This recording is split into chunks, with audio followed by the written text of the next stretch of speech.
네, 안녕하세요. 2부 포럼 연사토론회 좌장을 맡은 한국청소년정책연구원의 이지연입니다. 이번 순서는 앞서서 발표하셨던 두 분의 연사분들과 그리고 또 오늘 패널로 특별히 멀리서 여기까지 와주신 배성용 의성눌보 대표님과 함께 인구구조 변화와 가족정책이라는 주제로 토론을 하는 자리입니다. 네, 그럼 다시 한번 토론에 참여하신 분들을 소개해 드리도록 하겠습니다. 먼저 인구 구조 변화와 가족 정책의 방향성을 주제로 말씀해 주신 진미정 한국가족정책학회장님 자리해 주셨습니다.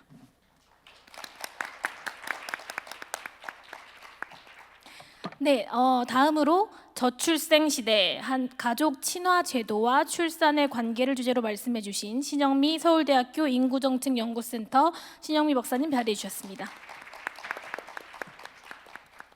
네, 그리고 처음 보시는 분이시지요. 네, 마지막으로 청년 사회적 기업 의성늘보를 운영하고 계신 배성용 의성늘보 대표님 자리해 주셨습니다.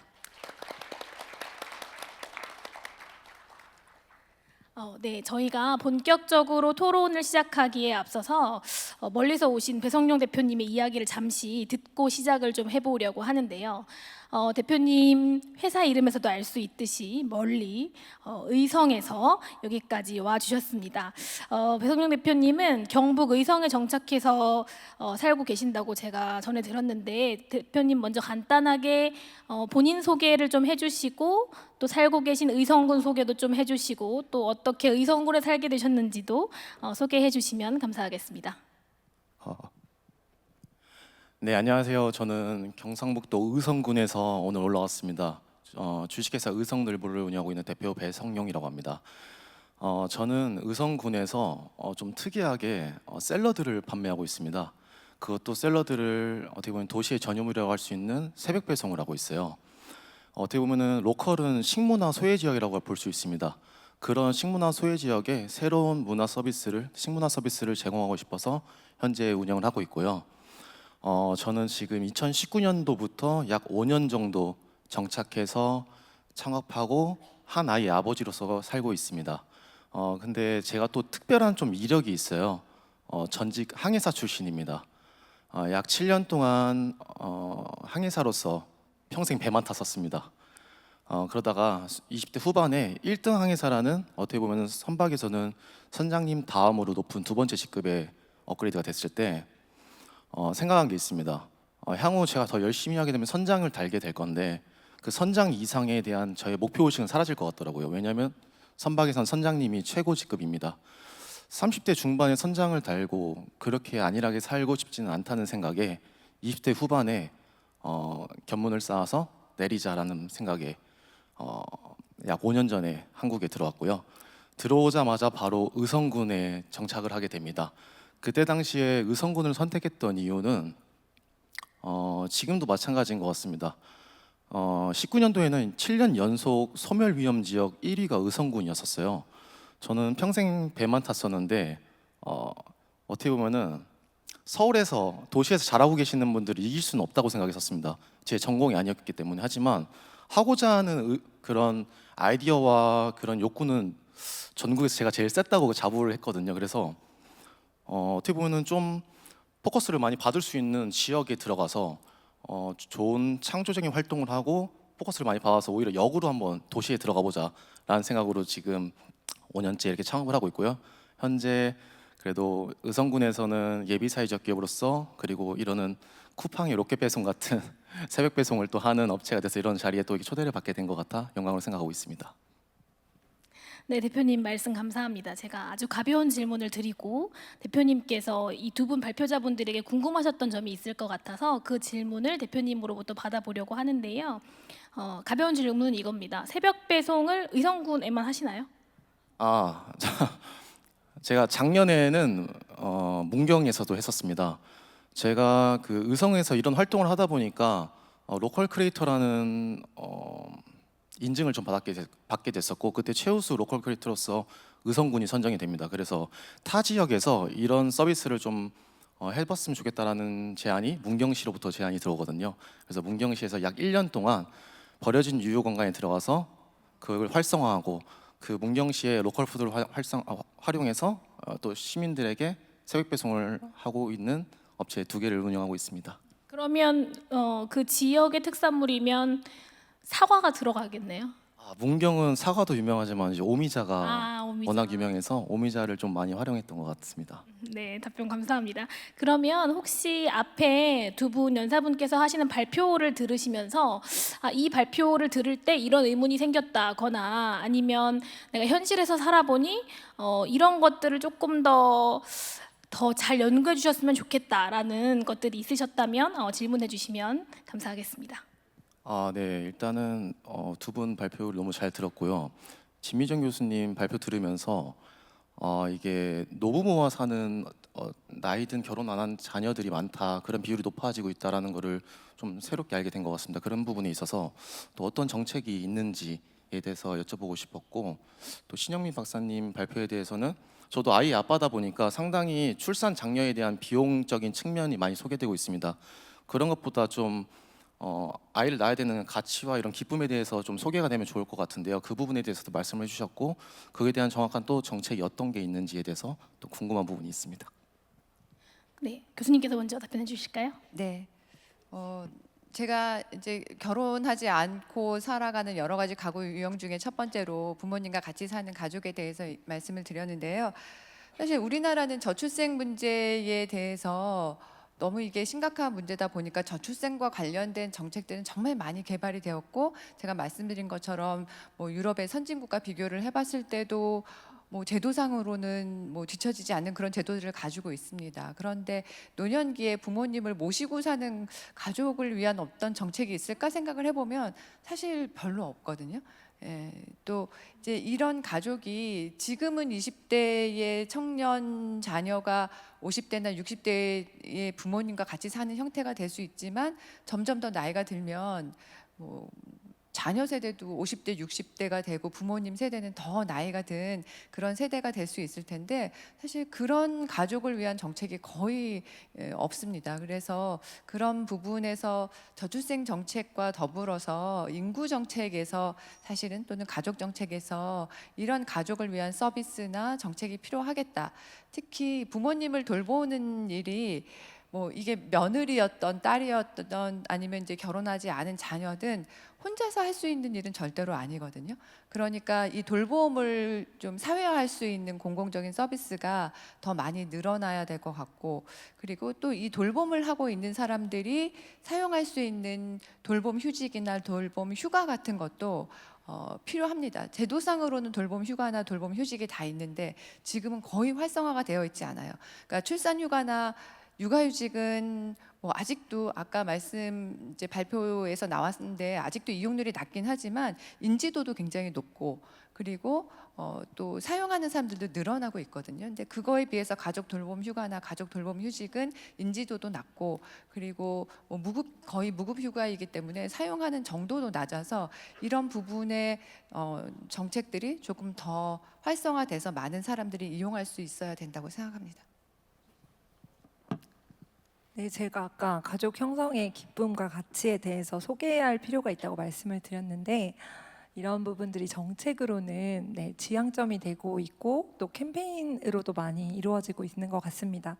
그런데 제가 이것을 얘기했던 그 주요 배경에는 요즘에 좀 혼자 살거나 이제 혼자 사는 게 좋다거나 자녀를 키우는 게 좀 어렵다라는 식의 내용의 방송이나 이런 내용들이 좀 많은 것 같습니다.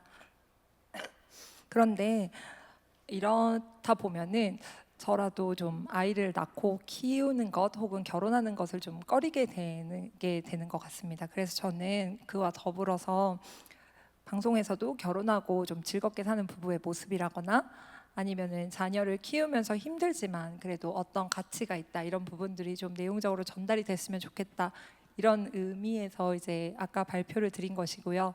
그리고 또 실생활에서도 이제 함께 사는 부부라거나 혹은 자녀를 양육하고 계신 부모님들이 좀 즐겁게 살아주시고 주변에 그렇게 소개를 해야 한다고 생각합니다. 왜냐하면 우리가 연애를 하는 게 분명히 힘겨움이 따르지만 그래도 행복한 일이라고 생각해서 대부분 연애를 즐겁게 하고 싶어 하지 않습니까?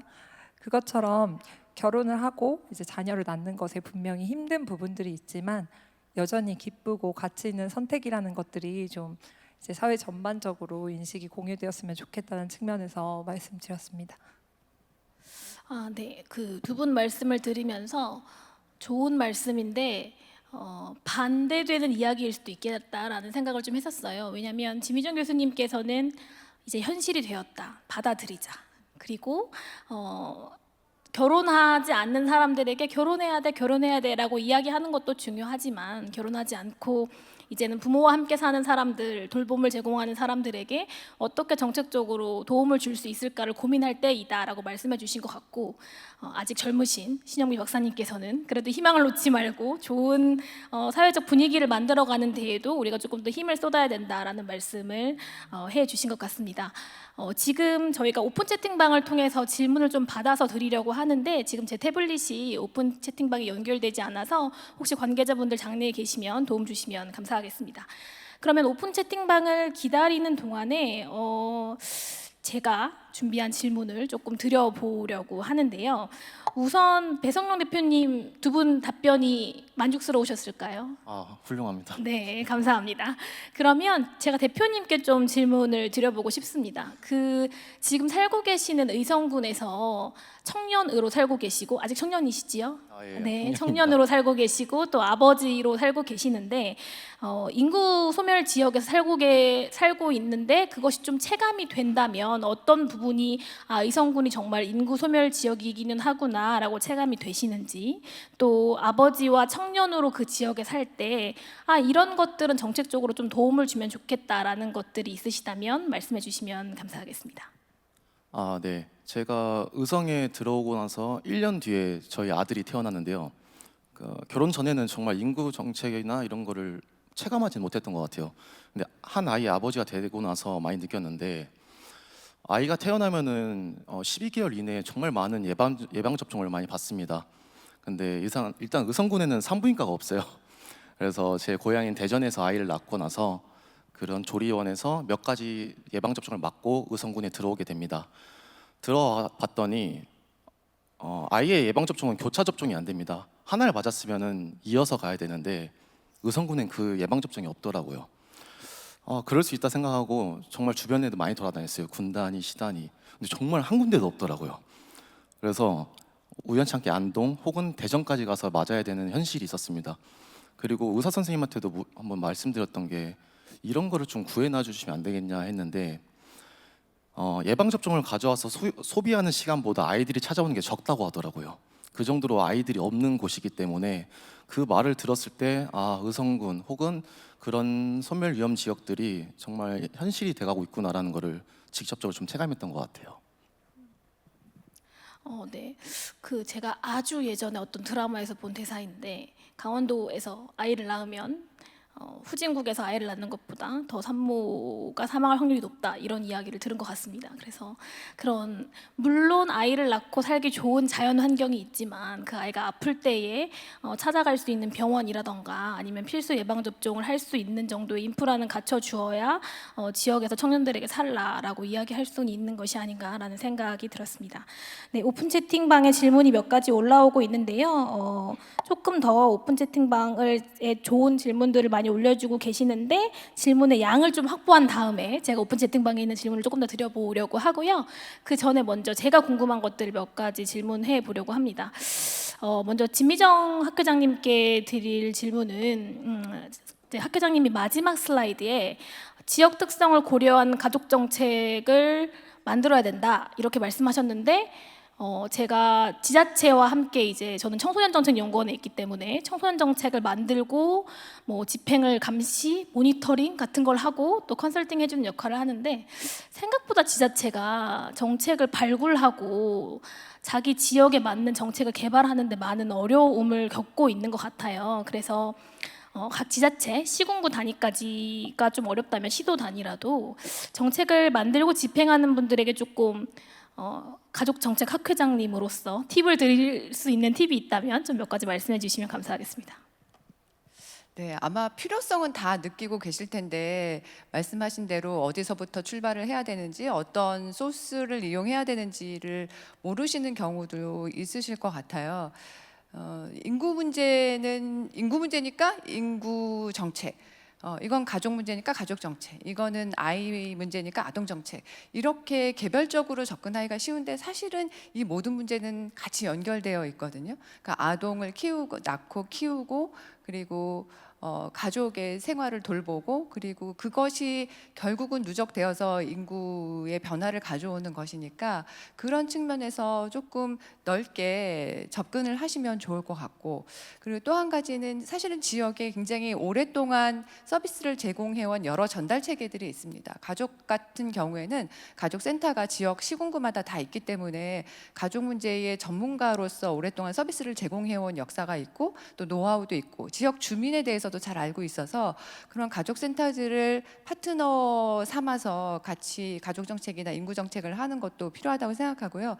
그리고 아까 말씀드린 대로 제가 이제 시간이 급해서 쫓겨서 살짝 말씀드리고 넘어갔는데, 우리나라는 사실 중앙에서 만든 제도들은 다 있고 좋은데 커버리지가 굉장히 낮습니다. 그래서 뭐 아동수당도 다 아시는 것처럼 만 5세, 7세까지 지급되면 그 다음부터는 없거든요.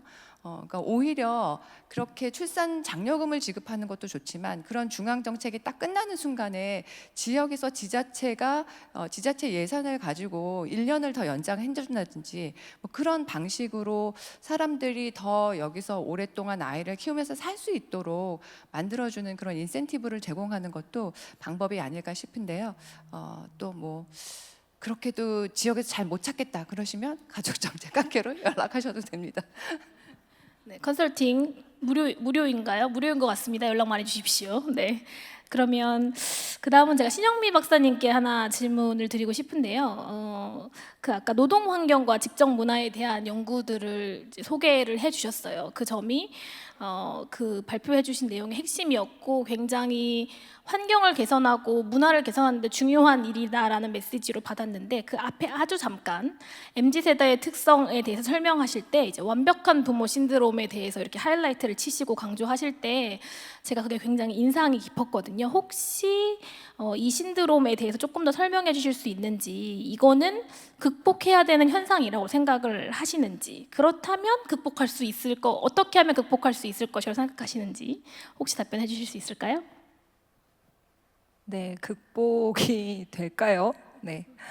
완벽한 부모 신드롬이라는 것은 말 그대로 물질적으로 혹은 내가 자질적으로 부모가 될 좀 준비가 되었다라고 느낄 때 자녀를 출산하고 싶다, 이런 그런 생각과 관련된 신드롬이라고 생각이 되고요. 좋은 부모가 되기 위해 이제 스스로 설정한 MZ세대 청년들의 기준이 높아졌음을 의미한다고 생각합니다. 그런데 극복을 할 수 있는 것 같지는 않고, 다만 이제 아동을 키우기 위해서 부모님이 원칙적이지만 사랑으로 양육하고 훈육하는 것이 가장 중요하고, 그리고 이제 실질적인 필요는 채워져야겠지만 그 지원의 기준을 너무 과하게 잡는 것은 아닌가에 대해서 좀 재고할 여지는 있다고 보입니다. 그래서 이런 부분들이 사회적으로 좀 공론화가 되고 인식이 되었으면 좋겠다고 생각합니다. 네, 답변 감사합니다.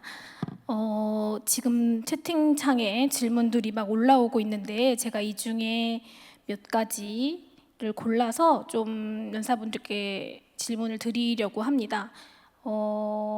배성룡 대표님께 질문이 하나 올라왔는데요. 그대로 읽겠습니다. 배성룡 대표님께 여쭙니다. 의성의 경우 아직 젊은 세대의 유입이 많이 적어 보이는데 하고 계신 사업의 마켓 타겟층이 고령 세대인 건가요? 아무래도 장기적으로 가면 수익 사업이다 보니 무리가 있어 보이는데요. 현실적으로 젊은 세대의 유입이 증가된 것 같아서 이 사업을 계획하시게 된 건가요? 아니면 의성군에서 받고 있는 특별한 지원이 있으신가요? 소개해 주시면 감사하겠습니다. 네. 저희가 샐러드를 시작한 거는 이제 고작 한 1년 정도밖에 안 됩니다. 원래는 다른 모델이었었는데요. 약간 피벗을 한 겁니다. 근데 그때 피벗을 했던 타겟은 고령화 혹은 젊은 사람들이 아니었습니다. 저희는 정확한 타겟은 1인 가구였습니다. 코로나를 저희가 직격으로 맞고 이런 시계를 지내오면서 1인 가구들이 배달 음식에 빠지고 그리고 더 이상 집에서 무언가를 해먹지 않는 이런 식습관에 대해서 원볼 디시라고 하거든요. 한 그릇에 담아 먹는 간편하고 하지만 건강은 챙겨야 되는 그런 부분에 있어서 이런 샐러드를 제가 집중 타겟으로 맺고 이왕이면은 집 앞까지 한번 새벽에 가져다 놔보자. 아침에 먹을 수 있게 건강을 좀 더 챙겨보자라는 타겟을 잡아서 1인 가구를 목적으로 하고 있고요. 그리고 의성군에서 받는 지원은 하나 있습니다. 지금 저희가 예비사회적 기업입니다. 예비사회적 기업이라고 하면은 지역에 농산물을 수매도 해야 되고 지역에 있는 취약계층에게도 어느 정도 환원을 해야 되는 그런 모델을 운영하게 되는 기업이거든요. 그런 부분에 있어서 지역 농산물도 활용하고 지역에 있는 어르신도 고용을 하고 지역에 있는 청년들도 고용을 하고 있습니다. 그런 부분에 있어서 좀 융합적으로 기업을 운영하고 있는 것 같습니다. 네, 아까 새롭게 등장하는 가구에 대한 정책 지원 이야기를 우리가 앞에서 발표를 통해서 들었는데 가장 빠르게 포착하시고 1인 가구를 대상으로 사업을 하고 계신다고 합니다. 답변이 되셨으면 좋겠습니다. 그 다음에는 연결해서 진미정 교수님께 들어온 질문을 하나 드려보도록 하겠습니다. 그 새로운 가구의 등장과 관련한 연관된 질문이라서 제가 이어서 드립니다. 이제 1인 가구도 많이 등장하고 있지만 파트너 가구도 통계청에서는 잡고 있지 않으나 실제로는 많을 수 있다. 뭐 이런 말씀을 해주셨는데 우리나라는 개방된 것 같아도 여전히 결혼 후 출산을 당연시하고 또 동거에 대한 시선도 이중적인 것 같습니다. 한국에서 파트너 동거가 앞으로 증가할 것이라고 보시는지, 증가한다면 어떤 형태로 정책을 지원해야 한다고 생각하시는지 의견 말씀해 주시면 감사하겠습니다. 네, 사실은 얼마나 증가할지는 잘 모르겠습니다. 우리가 정확하게 통계를 잡기가 어려워서 얼마나 규모가 되는지 아까 제가 보여드린 통계는 사실 그 중에 일부만을 포착한 거라고 생각하거든요. 근데 이런 관계가 동거가 늘어난다고 하더라도 그게 서구에서 발견되는 그런 형태의 동거랑 유사할 것인가? 이것도 좀 생각을 해볼 수 있는 문제인 것 같아요. 조금 다른 형태의 동거일 수도 있을 것 같아서 왜냐하면 사실 그 유럽에서 동거가 증가하거나 그런 경우에는 그 전통적인 결혼 제도의 이제 규범성 뭐 예를 들면 우리랑 다른 점이 결혼하면 여성들이 남성의 성을 따라서 이름을 바꿔야 되는 이런 문화 같은 것들이 굉장히 오랫동안 남아 있었잖아요. 근데 사실은 우리는 그런 것이 없거든요. 그러니까 그런 측면에서도 문화가 좀 다른 상황에서 동거가 나타나는 거여서 어쩌면 성격이 좀 다를 수도 있겠다라는 생각이 들고 무엇보다 중요한 건 이게 사실은 안정적인 파트너십으로 서로에게 지원이 되고 서로에게 돌봄의 관계가 되는 것이 중요하다고 생각하는데 그냥 일시적으로 그러니까 결국은 그냥 데이트의 단계에서 나타났다가 사라지는 그런 동거가 아니라 이게 우리 사회에서 뭔가 의미 있는 리빙 어레인지먼트가 된다고 생각하면 이게 조금 장기적으로 유지가 되면서 그분들이 그 안에서 욕구가 충족이 돼야 되는데 이제 그런 측면에서 좀 봐야 되지 않을까라는 생각이 들고요. 그렇지만 이거를 뭐 서구처럼 등록을 한다든가 제도화한다라는 게 지금 우리 사회에서 사회적 합의가 이루어진 일인가라고 하면 또 사실은 그렇지는 않아서 이 문제에 대해서는 조금 더 아마 많은 의견들이 오고 가야 되지 않을까 생각합니다. 네, 우선은 데이터조차 없기 때문에 이 리빙 어레인지먼트, 그러니까 이 동거가 정말로 정책적으로 지원을 할 만한 서로가 서로에게 돌봄을 제공하는 안정된 형태인가에 대한 아까 카렌 교수, 조나단의 말에 따르면 증거가 아직 없기 때문에 아직은 초기 단계인 것 같습니다. 네, 그래도 그런 가구의 형태가 늘어나고 있고 그런 사회적인 데이터가 없더라도 사회적인 분위기가 있다면 관련해서 연구자들이나 정책을 입안하는 사람들이 관심을 가져야 하는 영역인 것은 맞는 것 같습니다. 네, 관련한 질문은 아니고 계속 올라오는 질문이라서 제가 드릴 수밖에 없습니다. 네, 신영미 박사님께 올라온 질문인데요. 일본의 나가레야마시에서 아이 근처에 부모가 있는 동네라는 것은 우리나라의 직장 보육 시설과 비슷한 느낌 같습니다. 그런데 우리나라는 통근 시간이 길다는 특징이 있는데요. 가족 친화 지역사회 관점에서 이 문제를 어떻게 생각하시나요? 네, 나가레야마시에 있는 그 직장 보육시설, 우리나라의 직장 보육시설과 비슷하다라는 그 부분에 대해서는 맞는 것 같습니다. 왜냐하면 그 산당 근처에 보육원을 크게 개소할 예정이었던 것도 있고, 그리고 아까도 말씀드렸다시피 하나 더 있다면 이 동네에서 아이가 돌봄이 되고 있는 이 동네에 이제 여성 그 경력 단절 되신 여성분들이 취창업을 할 수 있도록 지원을 해줘서 이 동네에서 일할 수 있도록 지원하는 것도 포함하고 있었다고 먼저 하나 답변을 드리고 싶고요. 우리나라의 출퇴근 시간이 긴 것과 관련해서는 수도권에서는 이제 당연히 그런 것 같고, 또 지역에서도 본인이 살고 있는 집과 지역 그 일하는 곳 간의 거리가 좀 먼 것도 있을 수 있을 것 같은데요. 이와 관련해서는 나가야마시에서 제가 보육 스테이션이라는 거를 들었어요. 그 정책 같은 경우는 흔히 말하면 전철 급행역이 있잖아요. 그 급행역에 보육 스테이션을 지어 놓은 거예요. 그래서 출퇴근하는 그 부부들이 그 급행을 타러 오면서 그 역에서 아이를 맡기고 갑니다. 그러면 그 역에서 아이를 픽업해서 시에서 돈을 이제 들여가지고 자체적으로 셔틀버스를 한 5대 정도 운영을 하면서 이 아이들을 각각 보육시설에 보내주는 거예요. 그리고 한 5시 정도에 이 아이들을 다시 데리고 이제 이 전철역 급행역으로 다시 데리고 오는 거예요. 그러면 부모님들은 퇴근하면서 이 아이들을 그냥 전철역에서 내려서 바로 데리고 가거든요. 이렇게 출퇴근 시간에 그 이동 거리를 굉장히 좁혀주는 정책을 하고 있었습니다.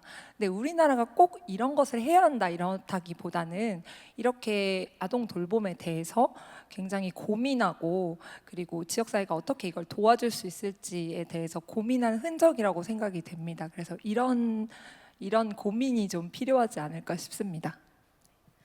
그러면 이 시점에서 의성들보 대표님께 다시 한번 질문을 드리고 싶은데, 나가레 야마시의 이런 아동 친화적이고 가족 친화적인 분위기, 의성과 비교했을 때 내가 아이 키우는 아빠로서 의성에 살 때 이런 불편함을 좀 겪었다, 아니면 이런 것들이 좀 도입되면 좋겠다 하셨던 것들이 혹시 있으실까요? 아까 잠깐 예방접종 얘기해 주셨고. 네. 불편한 거는 일단 뭐 예방접종 있었고요. 이제 아이가 좀 크다 보니까 확실히 이런 소아과가 좀 많이 부재가 있습니다. 그 중에서도 아이들은 뭐 갑자기 아픈 아이들이 많기 때문에 응급실의 부재가 좀 많이 큰 것 같아요. 그래서 제가 한번 느꼈던 게, 제가 있는 의성군에서 다른 로컬로 2군데를 뭐 군이 안동을 20분 내에 갈 수 있습니다. 좀 그런 로컬들끼리 협업을 해서 하나의 그런 소아과를 좀 운영을 해줄 수 있다면, 응급실이라도 해줄 수 있다면 부모의 입장이 좀 상당히 좀 편안할 것 같더라고요. 그리고 그런 어린 시절만 잘 지내다 보면은 또 상대적으로 아픈 시간이 줄어들기 때문에 오히려 로컬에서 아이가 크는 거는 또 친환경적으로 클 수 있다고 생각하고요. 그런 부분에 대한 좀 제안을 좀 드려보고 싶은 마음이 있습니다. 그렇죠. 20분이라도 갈 의지가 있다. 집 앞에 있는 곳은 바라지 않으니 권역끼리라도 좀 협력해서 20분 거리에라도 있으면 좋겠다라는 말씀을 해주셨는데, 이게 지역에 살수록 뭐 장점이 많다라고 홍보를 하지만 사실 사람이 살아가는 데에 10가지의 영역이 필요하다면 그 중에 한 가지가 엄청 잘 되어 있다고 해서 그 지역에 가서 살기란 쉽지 않은 것 같습니다. 뭐 공부만 하고 살 수 없고 일만 하고 살 수 없고 또 먹기만 하고 살 수 없기 때문에 의식주가 다 골고루 조금씩이라도 갖춰져 있는 환경이어야만 우리가 가서 정주할 수 있고 또 안정감을 가지고 그 다음 세대를 생각하고 미래를 생각할 수 있는 것 같습니다. 네, 질문들이 계속 올라오고 있어서 너무 아쉽긴 한데요. 저희가 오늘 준비한 시간이 아쉽게도 짧아서 여기서 좀 마무리를 해야 될 것 같습니다. 혹시 세 분 마지막으로 꼭 하고 싶으신 말씀이 있으시다면 있으신가요? 네, 없으신 것 같습니다. 네, 그러면 이상으로 저희 오늘 2부 연사토론을 여기서 마치도록 하겠습니다. 감사합니다.